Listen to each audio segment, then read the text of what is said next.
अस्सलाम वालेकुम। Kaif for business law. आज इंशाल्लाह हमारा लेक्चर नंबर 67 है। चैप्टर 1 मतलब कि हमारे सिलेबस का लास्ट चैप्टर वो हम डिस्कस कर रहे हैं। कल हमने देखा कि प्रेसिडेंट के बारे में आइन क्या कहता है। प्रेसिडेंट मुसलमान होना चाहिए। प्रेसिडेंट जो है उसको इलेक्ट किस तरह किया जाता है, 5 ईयर्स के लिए इलेक्ट किया जाता है एंड ही और she is elected by members of provincial assemblies, members of national assemblies and जो आपका है सेनेट है उसके जो मेंबर्स हैं, मतलब सेनेटर्स। तो एमएनएज, एमपीएज और सेनेटर्स जो हैं वो वोट देते हैं। जिस बंदे को ज़्यादा मिल जाए वो प्रेसिडेंट बन जाता है। अब हमने कल सारा इसके पीछे लॉजिक भी डिस्कस किया कि आम तौर पे फिर जो पार्टी नेशनल असेंबली के अंदर ज़्यादा सीटें रखती है, मतलब जिसके एमएनएज ज़्यादा हैं जिस पार्टी के, वही पार्टी फिर मोस्टली प्रेसिडेंट अपना इलेक्ट करवा लेती है, क्योंकि ज़ाहिर है उसके बाद बंदे ज़्यादा हैं, एमएनए ज़्यादा हैं। अब लॉजिक इसके पीछे हमने सारा डिस्कस कर लिया कि जब एमएनए ज़्यादा हैं, एमएनए पूरे पाकिस्तान से होते हैं, ज़ाहिर है अगर एमएनए जीत रहा है तो बहुत से चांसेस होते हैं कि उसके साथ जो एमपीएस हैं रेलिवेंट एरिया में वो भी उसी पार्टी के जीत जाते हैं आम तौर पे। ठीक है, बहुत रेयर होता है कि एमएनए कोई जीता हुआ है, फॉर एग्जांपल एमएनए पीटीआई का जीत गया है, एमपीएस नून लीग का जीत गया, कम होता है क्योंकि वो एज अ पैनल अक्सर इलेक्शन लड़ रहे होते हैं और हर बंदे के पास, हर इंडिविजुअल के पास में 2 वोट्स होते हैं। तो आमतौर पे वो फिर एक ही पार्टी को आमतौर पे दे रहा होता है। लेकिन कई बार हो जाता है कि यार एमएनए बंदा पसंद है, एमपीए नहीं पसंद है, एमपीए पसंद है, एमएनए नहीं पसंद, तो आप दूसरी डिफरेंट पार्टीज़ को भी दे देते हैं। ठीक है, अच्छा देन हमने प्राइम मिनिस्टर को डिस्कस किया। प्राइम मिनिस्टर सब हेड ऑफ गवर्नमेंट होते हैं, ये एमएनएज में से इलेक्ट होते हैं। एमएनएज वोट देते हैं जिस बंदे को नेशनल असेंबली के अंदर ज़्यादा वोट पड़ जाते हैं। बेसिकली सिर्फ मेजोरिटी चाहिए होती है। जैसे पिछली गवर्नमेंट की बात करें तो 172 वोट्स चाहिए थे, क्योंकि 342 मेंबर्स थे टोटल नेशनल असेंबली के। हमने कल डिस्कस कर लिया कि इसके अंदर कुछ इलेक्ट होकर आते हैं और कुछ रिजर्व सीट्स पे आते हैं, लेकिन सब ने वोट देना होता है भाई। तो अगर इसमें से सिंपल मेजोरिटी आपको मिल जाए, सिंपल से मुराद क्या है कि अगर आपको 172 वोट्स मिल जाए, क्योंकि 171 वोट पे हाफ होता है, अगर आपको 172 वोट्स मिल गए भाई तो आप क्या बन जाते हो, प्राइम मिनिस्टर बन जाते हो। और अगर आपको निकालना है वोट ऑफ नो कॉन्फिडेंस, अदम एतमाद, जैसे कि इमरान खान के खिलाफ आई थी, तो उसमें भी आपने क्या करना होता है, 172 वोट उस बंदे के खिलाफ दे रहे हैं तो अदम एतमाद हो जाता है। अदम एतमाद से मुराद क्या है कि हमें जो नेशनल असेंबली के मेंबर्स हैं, एमएनएज हैं, उनको इस पर एतमाद नहीं है। मतलब कि एमएनएज के पीछे ऑब्वियसली पब्लिक का वोट होता है, तो वो ये फिर वहाँ से मतलब लिया जाता है कि अवाम को इस बंदे पे एतमाद नहीं है कि गवर्नमेंट चला सके, तो इसको साइड पे कर दिया जाए। तो ये खैर एक सिस्टम चलता है पाकिस्तान में। कई बार अदम एतमाद या नो कॉन्फिडेंस मोशन लाई गई हैं, लेकिन कभी भी कामयाब नहीं हुई थी। इस बार कामयाब हुई क्योंकि इस बार वो उन्होंने हर तरह से जकड़ लिया। उन्होंने कहा ये सारी की सारी पार्टीज़ भी आ रहे हैं, पॉलिटिकल पार्टी, इदारे भी सारे आ रहे हैं, अदालतें भी रात को 12 बजे खुलवा दी, मतलब कोई एरिया उन्होंने छोड़ा नहीं। उन्होंने वहाँ से भी कहा कि आओ अब वार करते हैं, अब ज़रा निकल के दिखाओ। तो ज़ाहिर है वो फिर अदम एतमाद कामयाब हो गई। ठीक है, तो खैर ये प्राइम मिनिस्टर था। अब आ जाएंगे, आज पढ़ना है सेनेट। तो इदारे जो हमारे सेनेट और नेशनल असेंबली, उसको डिस्कस करते हैं। कल हमने कहा था कि पार्लियामेंट में बेसिकली 3 चीज़ें शामिल हो जाती हैं। प्रेसिडेंट का काम ऑल्दो सिर्फ अप्रूवल की हद तक होता है, बट वो भी ज़ाहिर है फिर हिस्सा तो हो जाता है। मेन पार्लियामेंट आपकी सेनेट एंड नेशनल असेंबली कहलाती है। तो ये दोनों को हम डिस्कस कर लेते हैं। सेनेट पे आ रहे हैं भाई। Senate is a permanent legislative body. इस बात को ज़रा समझना है, इधर ही रोक दें, इसको अंडरलाइन कर लें, 2-3-4 लाइनें इसके नीचे मार लें, समझना है इसको।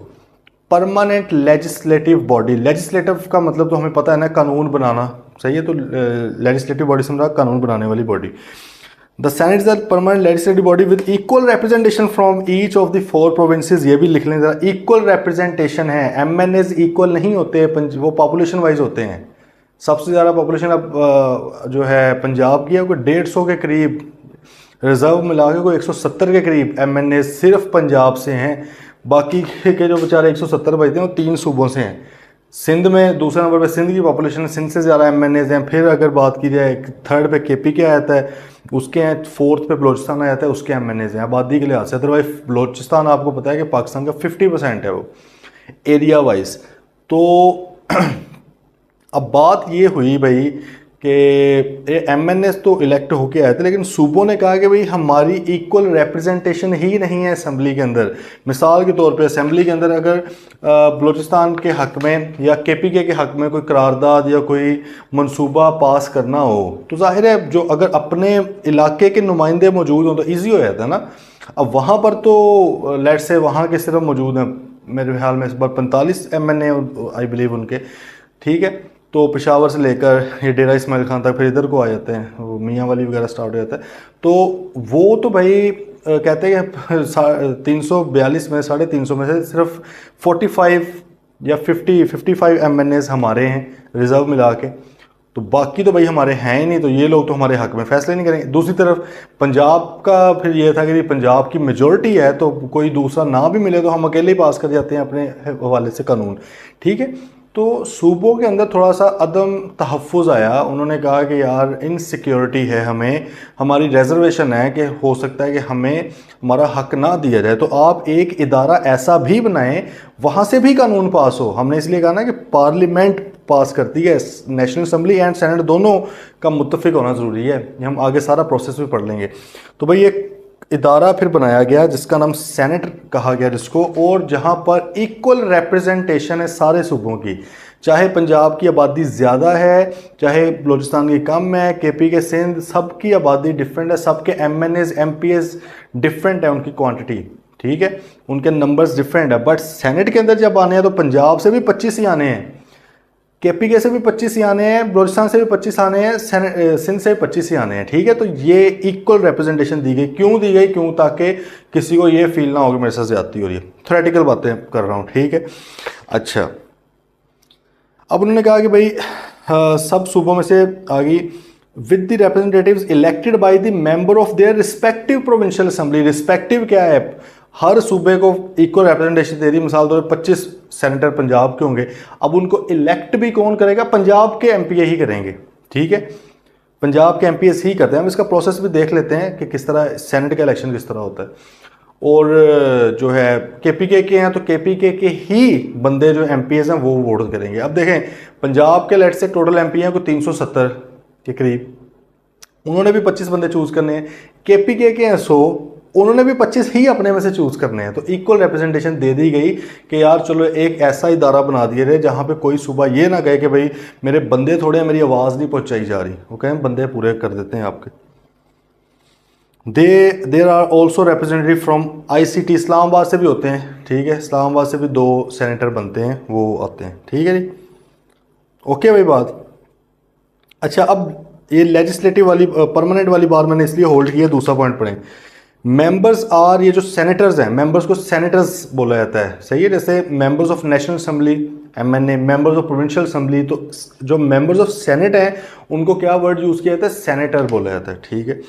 Members are elected for a period of 6 years, 6 साल के लिए मेंबर जो हैं, सेनेटर्स जो हैं वो इलेक्ट किए जाते हैं।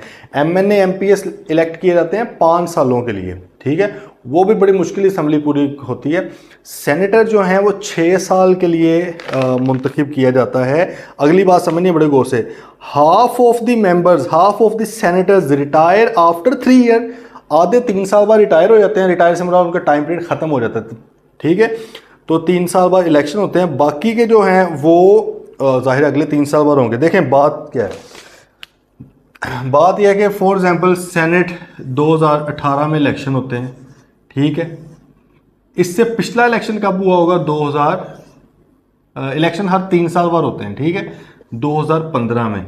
देखो ये जो 2015 वाले हैं सेनेटर, इनकी मुद्दत कब कंप्लीट होगी, 2021 के इलेक्शन में। गल आ रही है समझिए, नहीं, आधे मतलब तकरीबन 50 सेनेटर रिटायर हो जाएंगे। वो वाले सेनेटर जो 6 साल मुद्दत पूरी कर चुके हैं वो इस डेट पे रिटायर हो जाएंगे। अब दोबारा से इलेक्शन होगा सेनेट का, लेकिन क्या सब के लिए होगा, नहीं सर, सब के लिए नहीं होगा, इन 50 के लिए होगा, क्योंकि ये जो बाकी के 50 हैं ये तो भी बैठे हुए हैं, ये तो 6 साल बाद जाएंगे ना। ये कब जाएंगे, 2024 में जाके ये वाले 50 चले जाएंगे, लेकिन उस वक्त ये वाले 50 तो मौजूद होंगे ना, क्योंकि इनने कब जाना है, 2027 में। वो गल आ रही है समझे, नहीं आ रही, गौर से बात सुने। वो ये कह रहा है भाई कि सेनेट का जो मुद्दत है ना हर सेनेटर की, वो 6 साल है, वो 6 साल के लिए सेनेटर रहता है, फिर वो रिटायर होता है। लेकिन ओवरऑल सेनेट की बात की जाए तो हर 3 साल बाद सेनेट का इलेक्शन होता है, जिसमें आधे रिटायर हो जाते हैं। और अब आधे कौन से होंगे, जिनकी 6 साल मुद्दत पूरी हो चुकी है। अब आपके माइंड में एक ये क्वेश्चन आएगा, सर जब ये सेनेट स्टार्ट हुआ था बिल्कुल शुरू से, तो तब क्या हुआ होगा? तो तब ऑब्वियसली पहले वाले जो 3 साल बाद रिटायर हो गए थे ना, वो तो अब सिस्टम एक बनाना था ना, तो उस वक्त तो पहले वाले 3 साल बाद ही हो गए थे, आधे 6 साल बाद हो गए, उसके बाद सर्कल एक चल पड़ा, 6 साल 6 साल 6 साल बाद रिटायर होते जाएंगे। इलेक्शन हर 3 साल बाद होगा, तो हर 3 साल बाद आधे लोग रिटायर हो जाते हैं, बाकी के अभी मौजूद होते हैं, बाकी जो उनका भी 6 साल जाहिर है अगले 3 साल बाद पूरा होगा, तो एक साइकिल चलता रहता है। इस वजह से सेनेट को बोला जाता है परमानेंट लेजिस्लेटिव बॉडी। क्यों? क्योंकि सेनेट के अंदर हमेशा कोई ना कोई सेनेटर मौजूद रहता है, कोई ना कोई से मुराद के आधे सेनेटर तो उधर ही मौजूद रहेंगे ना। जबकि आप अगर बात करें नेशनल असम्बली, प्रोविंशियल असम्बली की, इसका असम्बली ख़त्म हो जाती है सारी की सारी, 0 MNA 0 MP हो जाते हैं, केयर टेकर गवर्नमेंट आती है, निगरान हुकूमतें, जो ये साल कानून आइन तो ये कहता है 90 दिन के अंदर लाजमी है, लाजमी है, लाजमी है, सही है, पत्थर पे लकीर लिखी हुई है कि आपने 90 दिन के अंदर इलेक्शन करवाना है नेशनल असम्बली, प्रोविंशियल असम्बली का, ठीक है। मतलब जैसे उनकी मुद्दत ख़त्म होगी 5 साल की, 90 दिन के अंदर आपने इलेक्शन करवाना। लेकिन कौन सा आइन? वही ना थ्योरेटिकल बातें हैं। अब वो बड़े लोग जो हैं मुकद्दस गाय, वो कहते हैं हमारे लिए कानून आइन कोई नहीं है, आपके लिए होगा, गरीब गुरबा के लिए, हम तो कुछ अलग चीज़ हैं, ठीक है, तो हमारे लिए आइन कोई नहीं। वो आपने देखा साल साल चल गई गवर्नमेंट, पिछली असम्बलियाँ तोड़ दी गई थी, लेकिन वो फिर भी उन्होंने कोई इलेक्शन नहीं करवाया KP के, पंजाब असम्बली के, और निगरान हुकूमतें बैठ के फुल टाइम जुल्म ढाया, सही है। तो वो 90 दिन वाला तो सीन हुआ ही नहीं। लेकिन आइन क्या कह रहा है, अब तो वो पढ़ रहे हैं ना, तो भाई आइन तो वहाँ पर भी ये कहता है कि 90 दिन बाद इलेक्शन होने, मतलब जब असम्बलीज खत्म होगी, तो वो जो 90 दिन हैं उसमें कोई MNA कोई MPA नहीं होता। उस टाइम पे गवर्नमेंट किसके पास होती है? ऐसे ही आज़ाद लोग, थ्योरेटिकली सही है, आज़ाद लोगों को रखा जाता है कि भाई आप आके गवर्नमेंट संभाल। जिस तरह काकर साहब आज़ाद थे, ठीक है, वो इतने आज़ाद थे कि वो सेनेटर भी बन गए बाद में। इतना बड़ा मजाक पाकिस्तान के साथ। अच्छा, तो आज़ाद लोगों को वो दे दी जाती ताकि वो independent free and fair election करवा सकें, ठीक है। तो इसका मतलब है कि वो 90 दिन में कोई MNA MPA मौजूद नहीं होता, इसलिए national assembly and provincial assemblies are not permanent legislative body, permanent नहीं है, बीच में ख़त्म भी हो जाती हैं। सेनेट कभी ख़त्म नहीं होता सेनेट के, क्योंकि एक टाइम पे इलेक्शन ही नहीं होते ना, इसने भी ख़त्म हो जाना था अगर वो सारे के 100 सेनेटर्स का इलेक्शन इकट्ठा हो जाता। तो भाई जब तक इलेक्शन होना तब तक तो खाली हो जाना था ना सेनेट, अगले बंदे आने तक। नहीं, वो कहते हैं इस तरह करो, आधों को भी बैठा रहने दो उसके अंदर ही, आधों का इलेक्शन करवाओ, फिर 3 साल बाद आधे बैठे रहेंगे, पिछले आधे जो हैं वो रिटायर होंगे। बात आ रही है समझ? तो एक सिलसिला, इसलिए परमानेंट लेजिस्लेटिव बॉडी बोला जाता है। मेरे ख्याल में समझ आ चुकी होगी, नहीं भी आई तो खैर पूछ लेना, okay. Senate is a permanent institution. The election of all members is not held at the same time, and so it continues to be present on a permanent basis. The members elect from themselves a chairman and a deputy chairman. हमने last lecture में जैसे बात की है कि MNAs में से एक स्पीकर इलेक्ट होता है, एक डेप्टी स्पीकर इलेक्ट होता है, फिर एक प्राइम मिनिस्टर इलेक्ट होता है। इस तरह प्रोविंशियल असम्बली में भी यही होता है, एक आपका स्पीकर इलेक्ट होता है, फिर डिप्टी स्पीकर इलेक्ट होता है, फिर चीफ मिनिस्टर वहाँ का सूबे का इलेक्ट होता है, वज़ीर आला। सेनेट के अंदर 2 बंदे इलेक्ट किए जाते हैं, chairman senate and deputy chairman senate. Chairman senate समझ लो स्पीकर के तौर पे काम कर रहा होता है और इस तरह। अच्छा, अब एक और बात समझ लें, अगर आपका प्राइम मिनिस्टर पाकिस्तान में मौजूद नहीं है, या वो मर गया है, या उसने रिज़ाइन कर दिया है, तो और अगला प्राइम मिनिस्टर अभी तक नहीं आया, तब तक आपके मुल्क की नेशनल असम्बली का जो स्पीकर है ना, जो स्पीकर की पोजीशन पे जो बैठा होता है, हेड कर रहा होता है, वो डिफेक्टो प्राइम मिनिस्टर बन जाता है। मतलब वो प्राइम मिनिस्टर फिर एक्ट करता है, सही है, एक्टिंग प्राइम मिनिस्टर उसको बोला जाता है। प्राइम मिनिस्टर की जगह पे वो आ जाता है for that time being only, जब तक कि असल प्राइम मिनिस्टर नहीं आया था, सही है। और सूबों में भी इस तरह, जब तक असल वज़ीर आला नहीं आया था तो स्पीकर साहब होते हैं। तो और अगर मुल्क में प्रेसिडेंट साहब छोड़ जाएं या डेथ हो जाए उनकी, या कुछ इस तरह का सिस्टम बन जाए, तो पीछे से फिर जो चेयरमैन सेनेट है वो एक्टिंग प्रेसिडेंट बन जाता है। ये बातें याद रखनी है आपने, ठीक है। इसमें शायद लिखा भी हो, हाँ, the chairman of the senate under the constitution is next in line to act as president if the office becomes vacant and until such time a new president can be formally elected. जब तक अगला formally elect होकर नहीं आता president, ये बंदा president treat होगा, ठीक है। The role of the senate is to promote national cohesion and harmony and to alleviate fears of smaller provinces regarding dominate. मतलब है कि वो छोटे सूबों का जो था डर कि यार बड़े बड़े सूबे हैं, इनके पास ज़्यादा वोट्स हैं और ये वो सारा कुछ, तो वो कहता है कि वो डर ख़त्म करने के लिए सेनेट बनाया गया। ऑल स्टैट्यूट्स पास, ये वाली बात आप समझ लें कि सिर्फ सेनेट बनाया नहीं गया, सेनेट की अहमियत कितनी है। अगर तो लीगली और बिल्कुल बाई बुक्स चला जाए तो इंतहाई अहमियत है। अगर तो ऐसे ही चलना है भेड़ बकरियां समझ के, हॉर्स ट्रेडिंग होनी है। सेनेटर जब बनते हैं तो आपको पता है कि इनको वोट कौन देता है, इनको रेलेवेंट सूबों के, मतलब पंजाब के सेनेटर हैं तो पंजाब के एमपीएस वोट देंगे, केपी के हैं तो केपी के वाले वोट देंगे। उस वक्त वोट खरीदे जाते हैं क्योंकि वोट डलते हैं बैलेटिंग से, पर्चियाँ डलती हैं, ठीक है। मतलब हर सीट के ऊपर 2-2 3-3 बंदे खड़े होते हैं तो आपने वोट देने हैं उनको, एमपीएस ने, वहाँ पे सेनेट में जाके। अब वहाँ पर हॉर्स ट्रेडिंग इसको कहते हैं, सही है। जिस तरह रेस में घोड़े दौड़ रहे होते हैं उनको पैसा लगता है, तो इस तरह ही भाई इधर भी लगता है फिर पैसा। 50-50 करोड़, 25-25, 30-30 करोड़।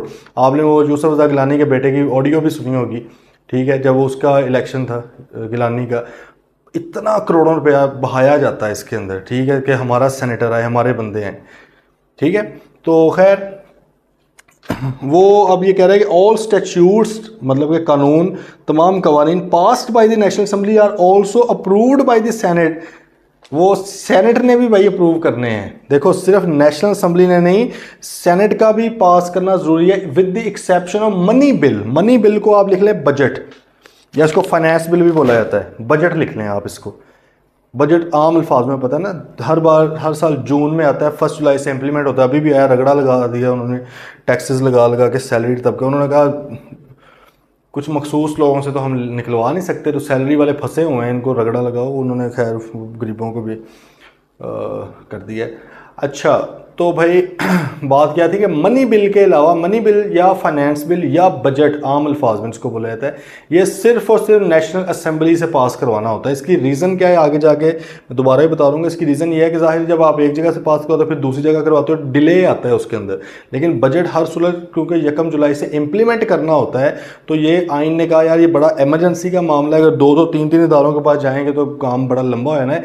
इसका इख्तियार सिर्फ और सिर्फ नेशनल असेंबली को दे दिया गया कि सिर्फ आप पास कर दो। हाँ, सेनेट को भेज देना तजावीज़ लेने के लिए, उनकी प्रपोजल लेने के लिए कि वो भी अपनी राय दे सकते हैं, लेकिन उसकी राय को अपने बजट के अंदर शामिल करना या ना करना ये नेशनल असेंबली की मर्जी है। नहीं करना चाहते ना करें, ठीक है। तो सिर्फ नेशनल असेंबली से पास होना चाहिए, पास वही 50% मेजोरिटी के साथ, सही है। अगर 50% एमएनएस ने कह दिया बजट ओके है तो फाइनेंस बिल पास हो जाता है। सदर साहब ने सिर्फ उसके ऊपर साइन करने, सदर के बाद इनकार करने का भी इख्तियार नहीं है, ठीक है जी। मनी बिल के ऊपर, बाकियों के ऊपर वो थोड़े बहुत नखरा दिखा सकते हैं, वो देख लेते हैं भाई। आगे समझ बात, सेनेट क्या होता है। चलो अब आगे जी नेशनल असेंबली क्या है। नेशनल असेंबली वगैरह the seats for the national assembly are determine on the basis of population of provinces, ये हमने कर लिया वही बात।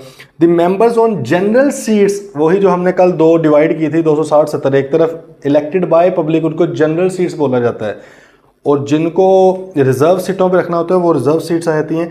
जनरल सीट्स वाले 5 साल के लिए होते हैं, on the basis of direct votes by the voters registered, जो रजिस्टर्ड वोटर हैं वो देते हैं।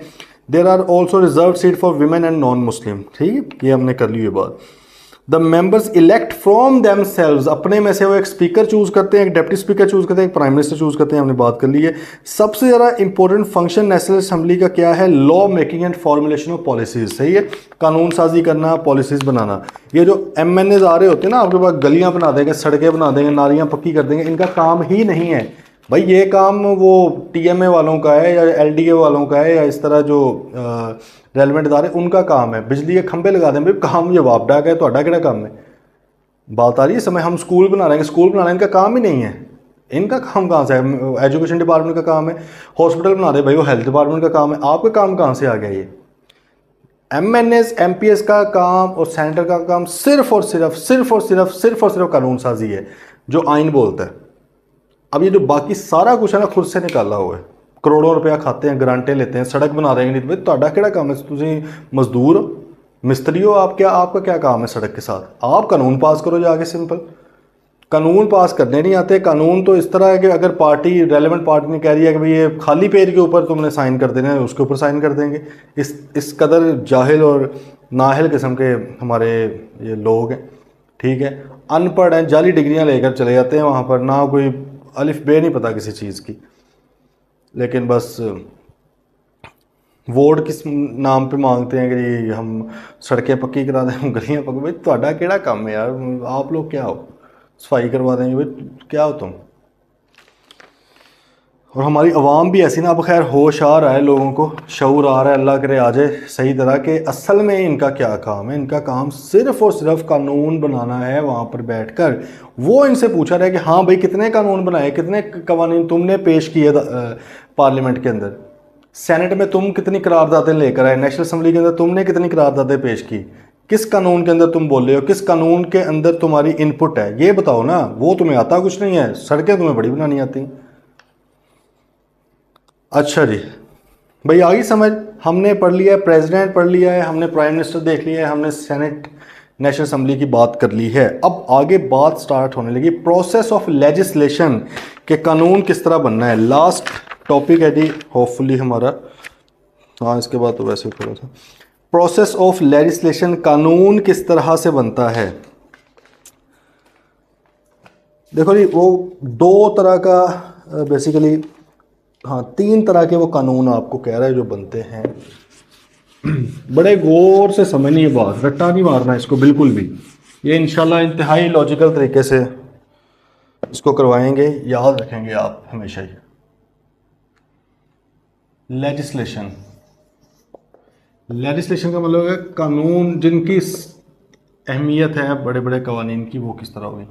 अच्छा एक है जी, वो होता है एक्ट बाय पार्लियामेंट।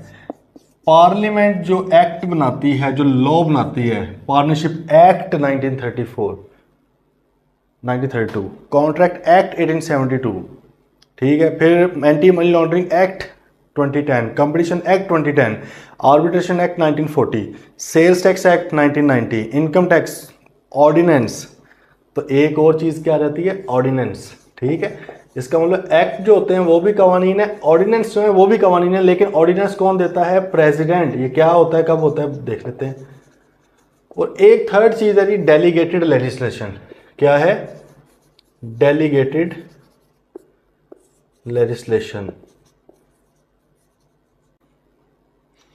डेलीगेट का मतलब आप लोगों को पता ही है कि जो हम निचले लेवल पर अथॉरिटी दे देते हैं। आपने पढ़ा होगा I2B में भी, डेलीगेशन, डिसेंट्रलाइजेशन वगैरह, वो बेसिकली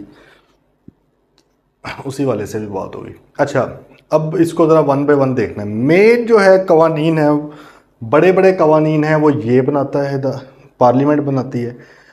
ऑर्डिनेंस से मुराद है कि जब पार्लियामेंट सेशन में ना हो, मतलब कि पार्लियामेंट जिस टाइम पे एग्जिस्ट नहीं कर रही, या जब भी बुलाया जाता है ना पार्लियामेंट को, नेशनल असम्बली को या सेनेट को, मतलब जब कॉल किया जाता है आ जाओ, उसको सेशन बोला जाता है। कई बार होता है कि उसका क्योंकि नोटिस पहले देना पड़ता है सारा सिस्टम, तो वो सेशन नहीं कॉल किया जा रहा होता है, सेशन उस वक्त नहीं होता है। MNA MPA या ये जो हैं MNAs या सेनेटर्स ये नहीं बैठे होते सेनेट में।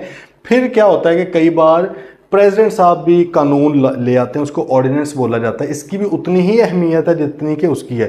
लेकिन खैर ये तो मैं बड़ी थ्योरेटिकल सी बात कर रहा हूँ जो आइन लिखता है, लेकिन ये क्यों लाए जाते हैं ऑर्डिनेंस, ये भी हम डिस्कस करेंगे, ठीक है। इस मतलब इसके मैं चाहता हूँ कि आपको थोड़ा सा इसके पीछे एक तो जो बुकिश नॉलेज है वो पता हो, थोड़ा सा स्मार्ट थिंकिंग भी हमने करनी है ना, किया क्यों जाता है। इतने सीधे हम होते तो इलेक्शन 90 दिन में ना हो जाते, इतने सीधे होते तो हम इलेक्शन सिंबल क्यों छीनते, इतने हम सीधे होते तो हम 447 क्यों बनाते, सही है।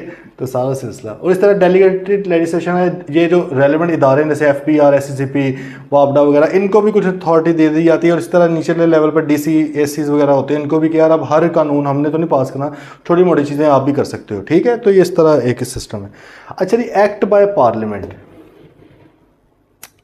एक्ट बाय पार्लियामेंट, इसमें जी आपके बेसिकली तो ये दो इदारे आगे, सेनेट, नेशनल असम्बली, ये दो, ये जब इधर से चीज़ अप्रूव हो जाती है, फाइनल हो जाती है, तो फिर ये किसके पास जाती है, प्रेसिडेंट साहब के पास, मेहमान खसूसी साहब। इन्होंने सिंपल क्या करना है, इन्होंने अप्रूव करना है, साइन करने हैं। हाँ इनकी रिजर्वेशन हो सकती है, वापस भेज देते हैं, लेकिन इस ज़्यादा बार वापस भी नहीं भेज सकते।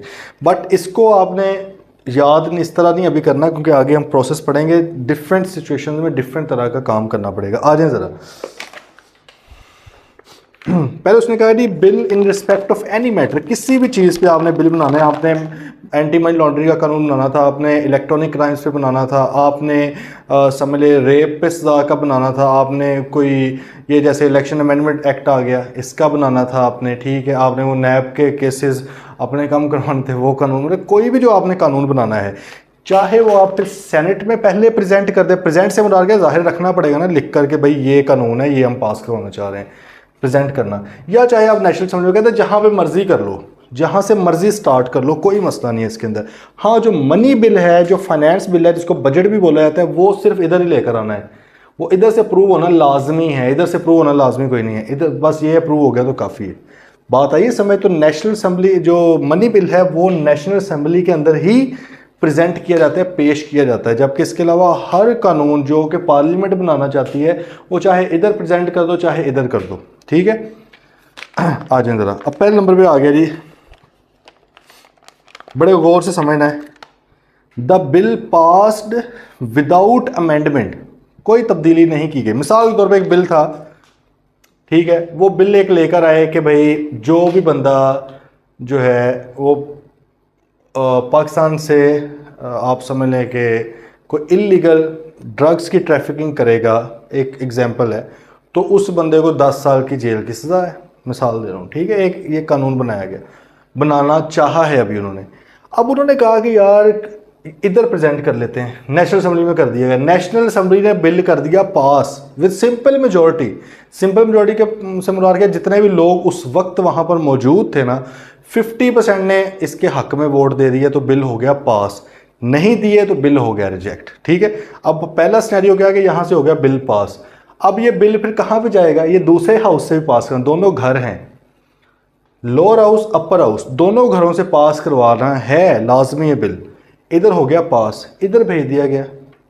पहला सिनेरियो कहता है इन्होंने भी पास कर दिया विदाउट अमेंडमेंट, कोई अमेंडमेंट कोई तब्दीली नहीं की, वरना हो सकता है ना कि सेनेट कहे कि यार हाँ कर देते हैं लेकिन ये फलां चीज़ भी बीच में ऐड कर लो। लॉजिकली बात समझ नहीं है, रट्टा नहीं मारना, मैं बता रहा हूँ आपको, बड़े क्लियरली लॉजिक लेकर चलना है बात का।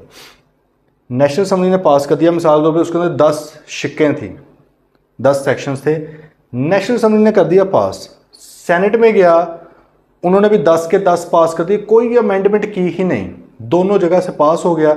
आइन कहता है कि अब ये वाला जो दोनों जगह से पास हो गया वो सदर साहब के पास भेज दें, और सदर साहब इसको क्या कर दें, अप्रूव कर दें, ठीक है। वो भी इसके अंदर कोई अमेंडमेंट नहीं लाना चाह रहे, तो भाई ये बिल जो पहले जो बिल था उसको बिल बोला जा रहा था, अब ये पास होकर क्या बन चुका है, एक्ट बन चुका है, ठीक है। तो यहाँ पर अगर मैं एक लिख दूँ कि पहले बिल होता है एट प्रेजेंटमेंट, जब उसको प्रेजेंट किया जाता है ना नेशनल असेंबली में या सेनेट में, जहां पर भी पहले कर दो उसको बिल बोला जाता है उस वक्त, लेकिन जब वो अप्रूव होता है after approval bye relevant authority, सबने अप्रूव कर दिया, अब वो क्या बन जाता है, एक्ट बन जाता है भाई, उसको एक्ट बोला जाता है, फिर उसको बिल नहीं बोला जा सकता। आप देख लें partnership act, contract act, anti money laundering act, ठीक है, सारे एक्ट है। डाटा प्रोटेक्शन वाला जो हमने पढ़ा था वहां पे उसने क्या लिखा था, डाटा प्रोटेक्शन बिल 2020, और उसके साथ उसने बार बार ये बताया भी है कि अभी तक पास नहीं हुआ, ये बताया है ना उसने, क्योंकि उसने कहा अगर मैं बिल कह के छोड़ दूंगा ना बात तो स्टूडेंट तो ये समझेंगे कि यार ये भी कानून बन चुका हुआ है। उसने कहा नहीं, मैं बता देता हूँ कि अभी ये ड्राफ्ट स्टेज पे, ड्राफ्ट से मुराद क्या है कि बनाया हुआ है, प्रेजेंट किया हुआ है, पास नहीं हुआ, तो this is not an act, वो एक्ट नहीं है। एक्ट से मुराद क्या है कि भाई तमाम तर रुकावटें अबूर करके पास हो चुका है, सही है। तो सर बिल आप लेकर आते हो, चाहे सेनेट में, मनी बिल सिर्फ नेशनल असेंबली में आता है, इसके अलावा कोई भी कानून है, सैकड़ों हज़ारों कानून आप बना सकते हो, चाहे आप पहले सेनेट में ले आए चाहे आप पहले एनए में ले आए, प्रूव आपने अप्रूव दोनों जगह से करवाना है, दोनों जगह से करवाना है। पहले सेनेट में आ गया, सेनेट वाले अप्रूव कर देंगे, इधर भेज दिया जाएगा, ये वाले अप्रूव करेंगे, दोनों ने अप्रूव कर दिया, इधर आ गया। ये तो फर्स्ट सिनेरियो था। दूसरा scenario, the bill passed with amendment, अब इसमें डाली गई है तब्दीली, बात जरा समझें गौर से। बिल था भाई, सेनेट में आया सबसे पहली बार, सेनेट ने उसको कर दिया पास। अच्छा, एक सिनेरियो तो ये हो सकता है कि सेनेट वाले भी अमेंडमेंट ले आए, वो खुद ही, अभी तो पास ही ना हुआ, तो पहले 3600 बातें हैं डिस्कस करी जाए, यार ये चेंज करो, ये चेंज करो, ये चेंज करो, चलो जी, खुद ही मतलब पास ही नहीं हुआ कहीं से, बिल को देख के कटिंग शटिंग करवा के। ये तो आइडियल सिचुएशन है, वरना मैंने आपको बताया ना, इनको तो पता ही नहीं होता बिलों के अंदर क्या है, एक्ट के अंदर क्या है, बंद इनके सामने रखे जाते हैं, बगैर खोले पास कर देते हैं ये मेंबर्स, एमएनए सेनेटर, इंतहाई फजूल। तो खैर सेनेट के अंदर भाई लाया गया, उन्होंने कहा 10 सिक्के हैं, सेनेट ने कर दिया पास, भेजा गया नेशनल असम्बली को। नेशनल असम्बली ने देखा, उसने कहा यार ये 11वीं भी डालो, मतलब कि क्या डाल दो, अमेंडमेंट कर दो इसके अंदर, या ये 10 थी ना, ये 2 निकाल दो। अब सेनेट ने तो पास की हुई है 10 वाली, ये 8 वाली करवा रहे हैं, या सेनेट ने पास की थी 10 सिक्कों वाला, ये 11 वाला पास कर रहे हैं, 12 वाला कर रहे हैं। तो भाई ये जो अमेंडमेंट है इनको तो पता ही नहीं है इसका। समझ आ रही है कोई नहीं बात? दोबारा, सेनेट ने पास किया 10 सिक्कों वाला एक कानून, नेशनल असम्बली की तरफ भेज दिया कि सर ਤੁਹਾਡੀ वारी है, तुम भी कर दो। ये करने लगे, इन्होंने कहा 10 के साथ 2 और डाल, ठीक है, 2 शिक्कें और डाल दो, 12 शिक्कें कर दी गई कानून की, बिल की। इन्होंने कौन से वाला पास किया हुआ है? 10 वाला। इन्होंने कितने का पास कर दिया? 12 वाला। मतलब इन्होंने 12 वाला नहीं किया हुआ। तो लॉजिक क्या कहता है, अब ये वाला दोबारा उसको भेजो कि भाई 12 वाला भी पास कर दे। गल आ रही समझिए कोई नहीं? ये मैक्सिमम आसान मैं समझा सकता हूँ, इससे नीचे मुझे नहीं पता कि वो क्या आसानी होगी। ठीक है, इसने 10 सिक्कों वाला बिल पास किया, इसके पास भेजा, इन्होंने बीच में 2 और ऐड कर दी। 10 तो कर ली हुई हैं एक्सेप्ट ऑलरेडी, इन्होंने 2 और ऐड कर दी, 12 कर दी गई। बात आ रही समझ? और 12 करके उसको ठप्पा लगा के पास कर दिया। अब ये जो 12 हैं, क्या ये इसने भी पास की थी? नहीं, इसने 10 की थी। जो भी अमेंडमेंट आई है, इसने तो अमेंडमेंट को देखा ही नहीं हुआ, इसलिए इनको भेजा जाता है कि सर आप भी अमेंडमेंट को देख लें, आप भी अप्रूव कर दें। इसने भी अप्रूव कर दी कि आप दोबारा इसके बाद भेजने की जरूरत है? नहीं ज़रूरत। क्यों? क्योंकि इधर से तो आया है, सही है, इधर से आया है अमेंडेड होकर, पास होकर, इन्होंने अमेंडमेंट कर दी, पास कर दिया। अब ये किसके पास जाएगा? सीधा प्रेसिडेंट साहब के पास। अगर प्रेसिडेंट को भी कोई मसला नहीं है, उसने पास कर दिया, कानून क्या बन चुका है? एक्ट बन चुका है भाई। आए जरा ऊपर। वो कहता है अ बिल इज ये दूसरा सिनेरियो बनाने लगा, bill is originated and pass in either the national assembly, चाहे इधर चाहे उधर, एक जगह पास हो गया। हमने एग्जांपल में लिया, चलो इधर पास हो गया। Bill is transmitted to the other house and passed by the other house with the amendment, दूसरे घर ने भी पास कर दिया लेकिन अमेंडमेंट करके पास किया है। तो भाई पहले वाले के पास तो अमेंडमेंट वाला मौजूद ही नहीं है। अब क्या होगा? The bill is sent back to the house in which it was originated, जहां पर ये स्टार्ट किया गया था उस घर में भेजा जाता है कि सर जी ये अमेंडमेंट हमने डाली, ये आप भी अप्रूव कर दें। ये भी अगर अप्रूव कर दें तो भाईजान फिर क्या है? प्रेसिडेंट साहब के पास चला जाता है फॉर एसेंट, उसकी अप्रूवल के लिए। आइए समझ बात। अभी आप ये सोच रहे होंगे अगर प्रेसिडेंट अप्रूव ना करे तो क्या होगा, वो भी हम आगे सिनेरियो देख लेंगे। फिलहाल हम ये अज्यूम सिनेरियोस कर रहे हैं कि प्रेसिडेंट साहब भी अप्रूवल दे जा रहे हैं। अभी हम गेम में खेल रहे हैं दोनों के बीच। आइए बात समझ भाई, या नहीं आई? दोबारा गौर से समझ लेना, मसला हो तो मेरे से पूछ लेना, ठीक है। थर्ड आ गया जी, द बिल इज रिजेक्टेड और not passed by the other house, दूसरा घर इसको या तो रिजेक्ट कर देता है या अभी तक पास ही नहीं किया हो उसने। देखो एक तो तरीका ना कि रिजेक्ट कर देना कि भाई नहीं हम फारिग करते हैं, दूसरा क्या है कि पेंडिंग पड़ा हुआ, पास ही नहीं कर रहे, ना रिजेक्ट कर रहे ना पास कर रहे हैं बाय द अदर हाउस। अब आप ये सोचें कि अगर तो फॉर एग्जाम्पल बिल सेनेट में प्रेजेंट किया गया, सेनेट ने ही पास नहीं किया, तो फिर तो कहानी खत्म होगी ना, उधर ही खत्म हो गया बिल। बात है कि भाई सेनेट के अंदर प्रेजेंट किया गया, सेनेट ने कर दिया पास, भेजा गया नेशनल असेंबली को, नेशनल असेंबली ने या तो उसको रिजेक्ट कर दिया बिल को, फेल, ठीक है, या मतलब कि मेजॉरिटी उसके खिलाफ, या अभी तक पास ही नहीं हुआ। अब क्या किया जाएगा? अब वो कहते हैं कि भाई पास तो करवाना है, तो अब ये किया जाए कि एक जॉइंट सेशन कॉल किया जाए। क्या कॉल किया जाए? Joint session. जॉइंट सेशन से मुराद क्या है भाई? कि आपके जो सारे लोग हैं, सारे सेनेटर, सारे नेशनल असेंबली के लोग, वो एक ही जगह पर बैठते हैं, प्रेसिडेंट उनको कॉल करता है जॉइंट सेशन को, वहाँ पर बिल रखा जाता है और अब इन टोटलिटी देखा जाएगा पास होता है कि नहीं। देखो 100 सेनेटर है, 350 ये हैं, सारे आ जाएं, नहीं भी आए तो जो लोग आए होते हैं ना उनमें से 50% ने पास करना है, ठीक है। बीच में लेट्स से कोई 300 बंदा आ गया, कुछ इधर से 300 आ गया, 150 ने बिल पास कर दिया। देखो अब ये वो वाला बिल है जो अलग अलग पास करवाने गए थे, मतलब इधर से करवाया था इधर नहीं हुआ था, या इधर करवाया था इधर से नहीं हुआ था, इकट्ठे बुलाया गया, क्योंकि हो सकता है ना किसी एक जगह पे आपकी पॉपुलेशन ज़्यादा हो, आपकी सपोर्ट ज़्यादा हो। इसकी लॉजिक मेरे ख्याल में आपको समझ आ गई है। मिसाल के तौर पे कब होता है ये, अहम प्रैक्टिकली कब होता है ये, प्रैक्टिकली तब होता है मिसाल के तौर पे आपके नेशनल असम्बली के अंदर तो बहुत से मेंबर्स हैं, सेनेट के अंदर आपकी मौजूदगी बहुत कम है आपकी पार्टी की। अब आपकी पार्टी ने भाई नेशनल असम्बली से एक अप्रूव करवाया है बिल, ठीक है, सेनेट में भेजा है, उधर आपकी आसान अल्फाज में कर लेते हैं, मिसाल के तौर पे नेशनल असम्बली के अंदर आपकी 60% मेजोरिटी है, ठीक है, मतलब 60% बंदे आपके हैं। अब देखो ये जो वोट काउंट होने होते हैं ना बिल के ऊपर, वो होते हैं मौजूदा बंदों में, कोरम में से। अब हो सकता है दूसरी पार्टी के बंदे आए भी ना, और आपने जोर दे, कोई ज़्यादा अहम बिल था आपके लिए, आपने अपने पार्टी के मेंबर्स को कहा भाई हर सूरत तुमने पहुंचना है, अपने एमएनएस को कहा, वो पहुंच गए वहाँ पे, और आपने भाई 60% बंदों के साथ ही बिल पास कर दिया। जब आपने सेनेट में भेजा, मिसाल के तौर पर सेनेट में आपके बंदे हैं सिर्फ 10%, 90% दूसरों, उन्होंने उठा के बाहर फेंक दिया, बिल रिजेक्ट कर दिया। अब फटा हो गया, क्या करें। आपने क्या कहा कि भाई नेशनल असम्बली में मेरे हैं, प्रेसिडेंट कहता है मेरा है, ठीक है, ना भी होता तो आपने प्राइम मिनिस्टर ने एडवाइस करनी होती है सिंपल प्रेसिडेंट को। प्रेसिडेंट साहब को कहा कि सर जी बुलाएं एक जॉइंट सेशन बुलाएं इकट्ठा, ये भी सारे के सारे हैं, ये भी सारे के सारे हैं, फिर वोटिंग करवाएं इस बिल के ऊपर। सारे बंदे आ गए, बिल के ऊपर वोटिंग हुई। अब इधर के 60% ये है 350 में से, उसके 10% हैं 100 में से, बंदे थोड़े हैं ना। आपने देखा कि भाई अगर मैं टोटल करूँ ना इन सारे बंदों का, तो फिर भी मेरे बंदे कुछ ज़्यादा निकल आने हैं, मेरा बिल पास हो सकता है। आपने जॉइंट सेशन कॉल किया, क्योंकि अब इन टोटलिटी वोट काउंट होने हैं, 450 में से किसको कितने पड़ते हैं। अब अलग अलग नहीं होना कि सेनेटर ने किसको दिया, वो तो अलग अलग हो चुका है पहले, उसमें आप एक हाउस में हार चुके हुए। अब आपने इकट्ठी कॉल की, उसमें आपके बंदे इधर ज़्यादा थे, इसकी बेस पर शायद आपका पार लग जाए, आपका एक्ट बन जाए, ठीक है। तो ये वाला तरीका फिर अपनाया जाता है।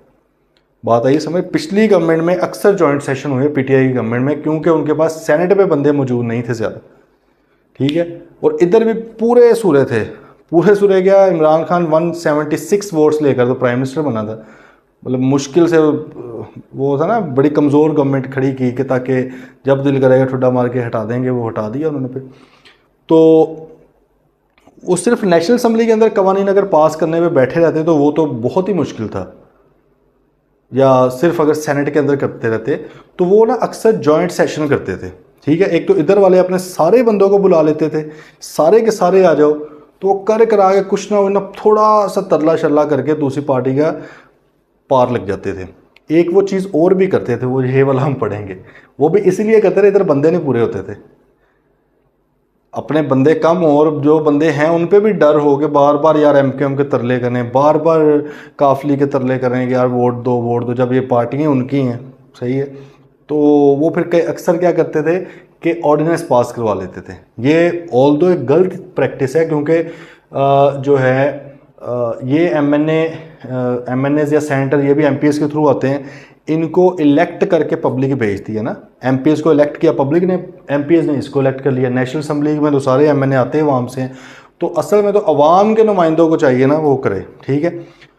तो लेकिन वही है कि जब कानून आपने आइन के अंदर एक लूप होल दिया हुआ है, और सेकेंडली जब इस तरह की सिचुएशन बन जाए तो आपको पता होगा भाई मैंने तो हार नहीं हारना, ये पॉलिटिक्स है, ये 2 नंबरी नहीं है, ये पॉलिटिक्स है। कानून की मदद लेते हुए आप फिर ऑर्डिनेंस की तरफ चले जाते हैं, ठीक है। खैर वो देख लेते हैं। तो भाई ये तीसरा सिनेरियो क्या है, बिल इज ओरिजिनेटेड एंड पास इन इधर, या तो इधर या इधर, जहां पर भी था उधर पास हो गया। The bill is transmitted to other house and is rejected, या तो वो रिजेक्ट कर दिया जाता है, मतलब फेल हो गया बिल, या 90 दिन गुजर चुके हैं पास ही नहीं हुआ। 90 दिन के अंदर बिल को पास करना होता है दूसरे घर ने, अगर पास नहीं हुआ, अब या तो बिल लैप्स हो जाएगा, ख़त्म हो जाएगा अगर कोई एक्शन नहीं लिया जाता, या एक्शन क्या लिया जा सकता है, जॉइंट सेशन कॉल कर लो। ये तो मर्जी है ना बिल प्रेजेंट करें। फॉर एग्जांपल नून लीग ने बिल प्रेजेंट किया है, नेशनल असम्बली से पास हो गया, सेनेट में जाकर फेल हो गया, अब नून लीग की मर्जी है भाई वो ख़त्म कर दें, ना करें इस बिल को परसू। लेकिन अगर वो चाहते हैं कि हमने करना है तो भाई वो जॉइंट सेशन है कॉल किया जाएगा, ठीक है। The bill at the request of the house, वो वाला हाउस रिक्वेस्ट करेगा कि भाई एक जॉइंट सेशन कॉल किया जाए, जॉइंट सेशन एक आता है, उसके अंदर फिर देखा जाता है कि टोटल जो मेजोरिटी है ये प्लस ये मेंबर्स, ये किसके हक में है इसकी मेजोरिटी, ठीक है। तो वो मेजोरिटी अगर वोट्स दे दे तो वो बिल पास हो जाएगा, नहीं देते तो फिर तो पक्का पक्के आपका रिजेक्ट हो चुका है, उसके बाद प्रेसिडेंट के पास चले जाता है। आगे भाई बात समझ। नेक्स्ट आ रहे हैं, the bill with amendment is not passed. हाँ, अगर वो कहते हैं कि ये तो पीछे हमने एक दूसरा सिनेरियो पढ़ा था, बिल पास विद अमेंडमेंट, इन्होंने 10 शिक्कों वाला भेजा इधर, इन्होंने 12 डाल दी, ये दोबारा वापस आया, इन्होंने भी 12 की 12 अप्रूव की, प्रेसिडेंट के पास चला, ये तो सही है। वो कहता है कि अगर अब ये किया जाए, इन्होंने 10 शिक्कें डाली, सही, इधर भेज दिया, इन्होंने अमेंड कर दिया, वापस गया, अब ये नहीं मान रहे उस बात को, ये कहते नहीं 12 वाला कोई नहीं, हम नहीं मानते, ठीक है, या हम लेट से 11 वाला मानेंगे। इन्होंने सारी की सारी अमेंडमेंट को पास नहीं किया। अब क्या किया जाएगा तो भाईजान, फिर अब इस केस में भी क्या होगा, जॉइंट सेशन कॉल किया जाता है, जॉइंट सेशन के अंदर टोटल वोटिंग होती है, उसमें मेजोरिटी के बेस पे। पढ़ें जरा फोर्थ सिनेरियो। अब बिल इज ओरिजिनेटेड, यार इधर या इधर ओरिजिनेट होता है, the bill is transmitted to other house and passed by the other house with amendment, दूसरा घर भी 12 शिक्कों के साथ उसको पास कर देता है, वापस भेजा जाता है इसको कि भाई ये 2 नहीं ऐड हुई हैं, तुम भी कर लोगे, तो मैं नहीं मानता उसको, मैं नहीं करता। अब इसने अमेंडमेंट को क्या कर दिया है, रिजेक्ट कर दिया है भाई। तो अब क्या होगा, अब फिर ये वाला हाउस इसने अमेंडमेंट पास किया है, इसके कहने पर जॉइंट सेशन कॉल किया जाएगा, उसमें वोटिंग होगी। फिर अगेन इसकी मर्जी है नहीं करना तो ना से, ये कहेगा असल में तो भाई तू ही लेकर आया था ना बिल, ठीक है, नहीं मानते अमेंडमेंट वाला ना मानो, लेकिन अगर ये चाहे तो ये जॉइंट सेशन कॉल करे, उसमें फिर मेजोरिटी जिस हक में वोट देगी वो। भाई आ गई बात समझ नहीं, ठीक है। नेक्स्ट आ गया था मनी बिल। मनी बिल से मुराद क्या, फाइनेंस बिल जिसको कहते हैं, जिसको बजट भी कहते हैं, जब ये अप्रूव होता है फाइनेंस एक्ट बोला जाता है इसको, ठीक। ये क्या है, ये हमें पता है कि भाई दोनों हाउसेस से अप्रूव करवाना लाजमी नहीं है। अब money bill related to finance और tax etcetera is originated in the national assembly, ये नेशनल असेंबली के अंदर ओरिजिनेट होता है, हमेशा इधर होता ही नहीं है। बाकी कोई भी बिल है वो इधर इधर हो सकता है, ये वाला सिर्फ इधर होता है। A copy of the bill, एक copy sent to senate for recommendation, तजावीज़ के लिए, रिकमेंडेशन के लिए भेजा जाता है उसको। ये नहीं कहते कि इसको अप्रूव करवाओ, कहते नहीं नहीं अप्रूवल का इख्तियार सिर्फ हमारा है, आप सिर्फ अपनी तजावीज़ दे दें भाई। उन्होंने कोई तजावीज़ दे के इसको भिजवाएंगे, अब इसकी मर्जी है उन रिकमेंडेशन को बीच में ऐड करना है या नहीं करना, कोई ज़ोर ज़बरदस्ती नहीं है। बाकी चीज़ों पर आपने पढ़ लिया सारा, अमेंडमेंट अगर उधर से आ गई है, ये पास नहीं करते, बिल पास नहीं हो सकता, ठीक है, वो हमने सारा कर लिया। दोनों घरों ने एक एक चीज़ को पास करना है, उनकी नज़र से गुजरी हुई हो, अगर कोई भी चीज़ ऐड होती है तो दूसरा घर फिर उसको पास करेगा, ठीक है।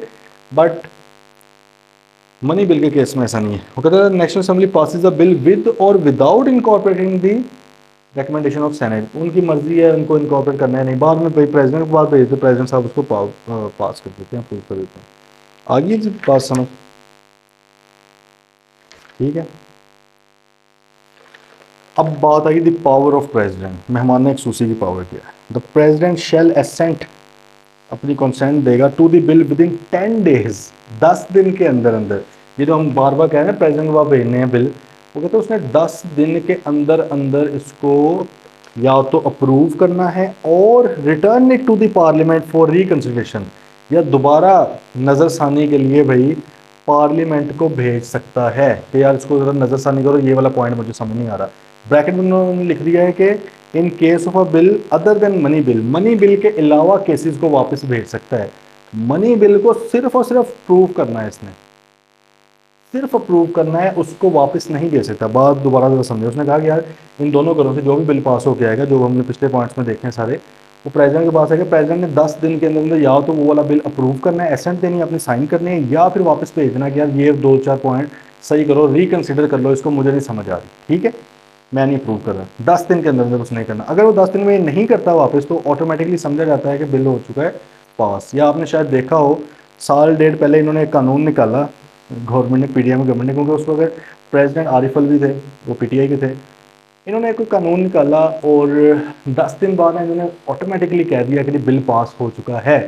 प्रेसिडेंट साहब ने इसके ऊपर साइन कर दिए हैं। बिल था कंट्रोवर्शियल, प्रेसिडेंट ने, मतलब आप देखेंगे कि कितना बड़ा एक शर्मिंदगी का मुकाम है कि सबसे बड़ा हेड ऑफ स्टेट जो आपका जो होता है, स्टेट को जो रिप्रेजेंट करता है, उसने ट्वीट किया कि सर ये वाला बिल कभी मेरे सामने लाया ही नहीं गया, मैं हलफ देने को तैयार हूँ। तो पास कैसे हो गया? 10 दिन कैसे गुजर गए? मैंने तो ये बिल करना ही नहीं था पास, मैंने तो वापस भिजवाना था। अगर मेरे पास आता तो मैंने तो पढ़ा ही नहीं हुआ ये बिल। कितना बड़ा फ्रॉड किया गया है। पहले भी होता है, आपको पता है कि पावरफुल कौन है यहाँ पे, कौन सा इदारा है, ठीक है। पहले भी कोई इनके पास नहीं आता है, हमें खबर चल जाती है जी प्रेसिडेंट ने, ये तो इधर लिखा हुआ है ना, वो साइन शाइन क्या है, खुद ही सारा कुछ हो जाता है, ठीक है। तो इस बार वो बोल पड़ा कि भाई मेरे सामने बिल लाया ही नहीं गया, मैं कैसे इसको अप्रूव या रिजेक्ट कर सकता हूँ जब मेरे सामने है ही नहीं चीज़। कहता मुझे तो न्यूज़ में पता लगा कि ये वाला बिल पास हो चुका है। इस हद तक तमाशा अभी पाकिस्तान ने देखा हुआ है। देख इसलिए रहे हैं क्योंकि हम खामोश हैं, तो बस फिर ऐसे ही। खैर ये भाई करना होता है। मनी बिल के लिए वो कहते हैं कि भाई इसका ये वापस नहीं भेज सकता, इसने पास करना है उसको हर सूरत, ठीक है। अब वो छठा पॉइंट आ गया ना, कहता है अगर ये रिकंसिडरेशन के लिए भेज दे वापस 10 दिन के अंदर, तो फिर क्या होगा?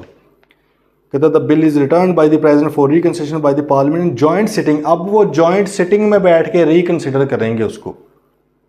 किस में बैठ के? अब अलग अलग नहीं होगा, सही है। अब सिर्फ और सिर्फ जॉइंट सिटिंग में होगा। और अगर जॉइंट सिटिंग में पास कर दिया उन्होंने, फिर अब प्रेसिडेंट के पास कोई ऑप्शन नहीं है दोबारा से उसको रिजेक्ट करने का। प्रेसिडेंट साहब ने हर सूरत उसको पास करना ही करना है, ठीक है। तो मेहमान खसूसी साहब की इतनी के पावर है कि वो 10 दिन के लिए मैक्सिमम डिले कर सकते हैं किसी बिल को, इससे ज़रा नहीं, ठीक है। पिछली गवर्नमेंट में पीडीएम में इन्होंने, आपको पता, धड़ाधड़ कानून, इन्होंने तो आते ही वो नैब के कानून छेड़ने, मतलब जब 1100 अरब रुपए के इनके ऊपर केसेस थे मुख्तलिफ लोगों पे, वो क्लियर करने थे ना, तो इन्होंने वो केसेस कवानीन उसके ऊपर बनाना स्टार्ट कर दिया। अब सदर ऊपर आरिफ अलवी भी बैठा हुआ था, वो गरीब मैक्सिमम क्या कर सकता था, वो 10 दिन के लिए डिले कर सकता था और कुछ भी नहीं कर सकता था। अब देखो ना, उसने फॉर एग्जाम्पल 10 दिन हो गए, उसने नहीं पास किया या 10वें दिन उसको वापस भिजवा दिया, ठीक है। अब वापस भिजवाया, इन्होंने जॉइंट सिटिंग में अप्रूव किया, अब तो उसके बाद ऑप्शन भी नहीं है वापस भेजने का, अब तो उसने अप्रूव करना ही करना है। आगे बात समझ। तो ये एक सिस्टम चल रहा है। Lapse of the bill, lapse से मुराद क्या? ख़त्म हो जाना बिल का। वो कहता है कि कब बिल ख़त्म हो जाता है, लैप्स कर जाता है बिल, एक्ट नहीं बिल। एक्ट आपको पता है, एक्ट तो चेंज फिर करना पड़ेगा बाद में कभी अमेंडमेंट से, या खुद ख़त्म प्रॉपरली करना पड़ेगा, अदरवाइज एक्ट तो बन चुका है ना। अब बिल ये है कि अभी तक क्योंकि प्रॉपर कानून नहीं बना, उसको चेंज किया जा सकता है, उसको ख़त्म किया जा सकता है। कहते बिल कब लैप्स करता है, ये बात ज़रा समझ लें। अब bill shall lapse on dissolution of the national assembly. Dissolution से मुराद क्या है कि नेशनल असम्बली ख़त्म कर दी गई है। दो तरह से ख़त्म होती है। एक तो ये है कि भाई प्राइम मिनिस्टर जो है वो कह दे कि मैं नेशनल असम्बली डिसॉल्व कर रहा हूँ। पहले ये होता है 2010 से पहले ये होता था 18th अमेंडमेंट से, कि प्रेसिडेंट साहब जो थे वो नेशनल असम्बली तहलील कर देते थे ऑर्डर करके, फिर वो चीज़ चेंज की गई कि प्रेसिडेंट से अथॉरिटी ये ले ली गई, ठीक है। तो अब प्राइम मिनिस्टर खुद कर सकता है, या फिर वो जो 5 साल की मुद्दत अगर पूरी हो जाए तो फिर भी जाहिर है नेशनल असम्बली डिसॉल्व होगी। अच्छा, वो कह रहे हैं कि a bill shall lapse on dissolution of national assembly if it is pending in or passed by the national assembly and it is pending in the senate। कहते हैं कि अगर एक बिल था वो आपने नेशनल असम्बली के अंदर रखा हुआ था, अभी नेशनल असम्बली से भी पास नहीं हुआ, या चाहे नेशनल असम्बली से पास हो गया बट सेनेट से पास नहीं हुआ और नेशनल असम्बली डिसॉल्व हो गई है। सिनेरियो समझ रहे हैं? एक बिल है वो नेशनल असम्बली के अंदर पड़ा हुआ है, अभी नेशनल असम्बली से भी पास नहीं हुआ, या नेशनल असम्बली से पास हो चुका हुआ है, सेनेट से पास नहीं हुआ, मतलब एक घर से भी सेनेट से पास नहीं हुआ और नेशनल असम्बली बीच में होगी डिसॉल्व। वो कहते हैं ऐसा बिल ख़त्म हो गया, अब वो दोबारा से लाना पड़ेगा, सही है। जब अगली असम्बली आएगी दोबारा से करें, स्टार्ट करें। दूसरा, अ बिल शैल नॉट लैप्स, वो कहते हैं नहीं लैप्स करेगा if it is pending in the senate, अगर ये सेनेट के अंदर पेंडिंग है, and it has not been passed by the national assembly, national assembly में अभी आया ही नहीं है वो बिल। मतलब ये वो कौन सा बिल है? दूसरे सिनेरियो में, ये लिख लें वैसे, ये दूसरे सिनेरियो में ऐसा बिल है जो सेनेट से ओरिजिन किया जाता है, जो पहले सेनेट में प्रेजेंट किया गया। कहते हैं एक बिल है वो अभी पड़ा ही सेनेट में हुआ है, नेशनल असम्बली में कभी आया ही नहीं है, तो ये बिल लैप्स नहीं होगा। ये जब भी कभी नेशनल असम्बली आएगी उसके अंदर आप ला सकते हो, अगर सेनेट से पास करवा लिया है ये इधर पकड़े, ठीक है। लेकिन अगर एक बिल प्रेजेंट किया जाता है नेशनल असम्बली में और उसमें पास ही नहीं हुआ अभी तक, या पेंडिंग है, ठीक है, या पास हो चुका है बट सेनेट के अंदर जाके पेंडिंग हो गया, फिर वो कहते हैं कि नेशनल असम्बली खत्म, उसके बिल भी खत्म। बात आई है समझ?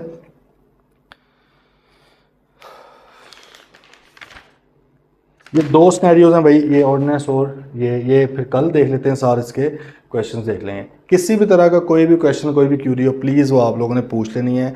कोई कन्फ्यूजन इसमें नहीं होनी चाहिए, ठीक है। आपने प्रोसेस बस इसका समझना है। प्रोसेस ये है कि मनी बिल, फाइनेंस बिल सिर्फ नेशनल असेंबली से पास होकर सदर के पास चला जाता है, सदर उसको वापस भी नहीं भेज सकता, ठीक है। इसके अलावा हर कानून जो पाकिस्तान में बन रहा है वो भाई नेशनल असेंबली सेनेट दोनों से पास होना ज़रूरी है। अगर उनके अंदर अमेंडमेंट कोई एक हाउस डाल देता है तो दूसरे हाउस से भी वो वाली अमेंडमेंट पास होनी ज़रूरी है। सिंपल सी बात है कि अगर इस पेज के 20 सफ़े हैं, इस बुक के 20 सफ़े हैं, 20 पेजेस हैं, एक घर ने 20 पढ़े हुए हैं, अगला 21वां ऐड करेगा, पिछले वाले ने तो 21वां नहीं ना पढ़ा, वापस भेजा जाएगा उसके बाद भाई तू भी 21वां पढ़ ले।